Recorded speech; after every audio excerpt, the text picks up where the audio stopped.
आदरणीय अतिथिगण, आयोजकगण और सभी उपस्थित सदस्य, आप सभी को मेरा सादर नमस्कार। मैं अपराजिता गुप्ता, अधिवक्ता, शोधकर्ता और यूजीसी नेट क्वालिफाइड सहायक प्राध्यापक, असिस्टेंट प्रोफेसर, मानव अधिकार न्यायशास्त्र को अपने कार्य, शोध और शिक्षण के माध्यम से आगे बढ़ाने का प्रयास कर रही हूँ। हाल ही में मैंने मध्य प्रदेश की केंद्रीय जेलों में दूषित पेयजल और उससे उत्पन्न गंभीर बीमारियों के मुद्दे पर जनहित याचिका दायर की है, जिस पर माननीय उच्च न्यायालय ने राज्य सरकार और जेल प्रशासन से जवाब तलब किया है। यह याचिका मेरे उस विश्वास को व्यक्त करती है कि मानव गरिमा चाहे वह किसी भी परिस्थिति में हो, अधिकारियों, नागरिकों या बंदियों, सभी के लिए समान रूप से अनिवार्य है। मानव अधिकार के प्रति मेरी शैक्षणिक प्रतिबद्धता मेरे प्रकाशनों में भी परिलक्षित होती है।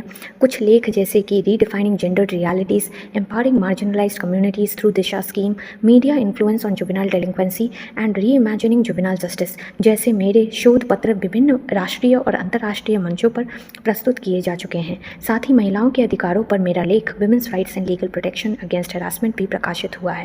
मैं आने वाले वर्षों में किशोर न्याय दैट इज जुवेनाइल जस्टिस पर अपने शोध को पीएचडी के माध्यम से और आगे बढ़ाऊंगी, क्योंकि मैं मानती हूँ कि बच्चों और युवाओं के अधिकार किसी भी समाज की सबसे मूलभूत प्रतिबद्धता होते हैं। एक शिक्षक के रूप में यही संवेदना मैं अपने विद्यार्थियों में भी विकसित करने का प्रयास करती हूँ। अंत में मैं ह्यूमन राइट्स प्रोटेक्शन सेल का हृदय से आभार व्यक्त करती हूँ कि उन्होंने मुझे इस प्रतिष्ठित अंतर्राष्ट्रीय मंच पर स्वयं को प्रस्तुत करने का अवसर दिया। धन्यवाद।